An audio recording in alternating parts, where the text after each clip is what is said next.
తూర్పుగోదావరి జిల్లాలో జాతీయ రహదారిపై తనిఖీలు చేసిన విజిలెన్స్ అధికారులు అక్రమ విక్రయాల గుట్టురట్టు చేశారు. ప్రత్తిపాడు, కత్తిపూడి, సీతంపేట, తేటగుంట వద్ద లారీ ట్యాంకర్ల నుంచి తారుని దొంగచాటుగా తీసి నిల్వ ఉంచిన 3000 లీటర్ల పీపాలను స్వాధీనం చేసుకున్నారు.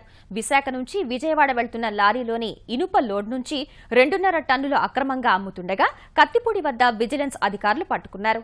జాతీయ రహదారిపై లారీల నుంచి చమురు, తారు, సిమెంట్, ఇనుము వంటి సరుకును స్థానికులకు అక్రమంగా విక్రయించడం ప్రత్తిపాడు, తుని నియోజకవర్గాల్లో సర్వసాధారణంగా మారిందనే సమాచారంతో దాడులు నిర్వహించినట్లు అధికారులు తెలిపారు. తూర్పుగోదావరి జిల్లా విజిలెన్స్ ఎస్పీ రాంప్రసాద్ ఆధ్వర్యంలో 4 బృందాలు ఈ సోదాల్లో పాల్గొన్నాయి.